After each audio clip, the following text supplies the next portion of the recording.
Imagine waking up one day and realizing everything you once believed in, God, purpose, eternal truth, has vanished like mist.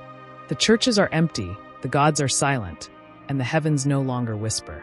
What now? In this silence, can we still find meaning? Or are we condemned to drift in a void of uncertainty? Welcome to the unfolding journey, a space where philosophy, history, and the big questions of human existence meet. If you're someone who thinks deeply, questions boldly, and searches for more than just surface-level answers, you're in the right place. Subscribe and join us as we explore the echoes of ancient wisdom in our modern world. We live in a time where religion, once the backbone of meaning, has been increasingly pushed to the margins. In many parts of the Western world, faith has become optional, even obsolete. The institutions that once provided answers to life's deepest questions, what is good? What is true? Why are we here? Are no longer trusted or consulted. Nietzsche declared God is dead, not as a triumph, but as a warning. The death of God wasn't just about disbelief in a deity. It signaled a crisis in meaning. With no divine authority, we're left to construct meaning on our own. But how do we do that? Who can guide us? Enter Socrates. Socrates lived in ancient Athens in the 5th century BCE, during a time of political chaos and cultural transformation. The traditional gods of Greece were losing their grip, challenged by new ideas, new philosophies. Sound familiar? Though not an atheist, Socrates was deeply critical of the blind faith in myths and inherited dogma.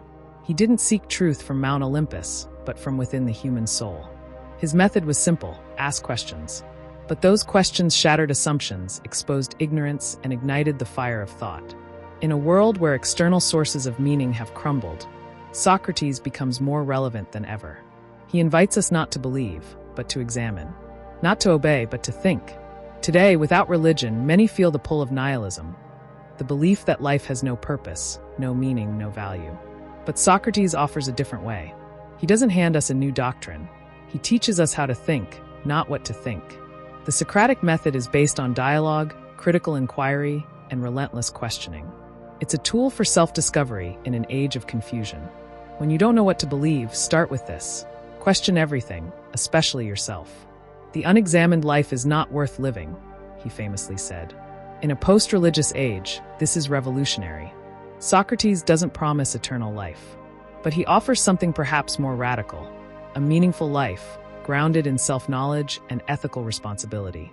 If religion no longer provides our moral compass, how do we know what is right or wrong? Can we be good without God? Socrates believed in virtue as the highest aim of life. But for him, virtue wasn't about obeying rules or pleasing gods. It was about aligning the soul with truth and justice. Virtue, for Socrates, is knowledge. The more you understand yourself and the world, the more you can act justly. This idea is powerful in a post-religious world. It says, you don't need commandments to be ethical. You need clarity, honesty, and the courage to seek the truth. Socratic virtue is rooted in personal integrity, not divine decree. Socrates never wrote anything. He didn't build temples or establish schools. He walked the streets of Athens, talking to anyone who would listen. He believed that truth emerges through dialogue, not monologue, not preaching, but conversation. In our time, where people shout opinions but rarely listen, this is radical. Socratic dialogue teaches us that meaning is not something handed down from above, but forged between people. It is a living process, not a final answer. We don't need a holy book to find meaning. We need a good question, an open mind, and a friend willing to explore it with us. Socrates paid the ultimate price for his commitment to truth. In 399 BCE, he was sentenced to death for corrupting the youth and impiety. But even facing death, he refused to betray his principles. He could have escaped. He could have lied. He could have begged. Instead, he drank the hemlock with serenity, saying, "No evil can happen to a good man." This wasn't blind faith. It was a conviction that living with integrity, even in the face of death, was more meaningful than life itself. In a world stripped of transcendence, Socrates teaches us this. You don't need a god to die for something greater than yourself. In this age of digital distractions, existential anxiety, and ideological chaos, the Socratic path might be our best hope. Not to rebuild old religions, but to rediscover our capacity for wonder, dialogue, and inner transformation. The question is no longer, what do I believe? But what kind of life is worth living? Socrates doesn't give easy answers. but he gives us the tools to search for our own. And maybe, just maybe, the search is the meaning. So, what can Socrates offer us today? In place of dogma, curiosity. In place of fear, reason. In place of submission, self-examination.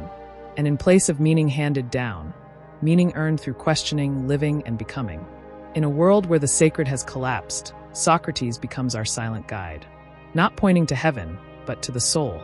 If this journey sparked something in you, if you're hungry for more questions, more depth, and more insight, then don't walk this path alone. Subscribe to The Unfolding Journey and join a growing community of thinkers, seekers, and wanderers navigating the terrain of the modern soul. Let's ask better questions together.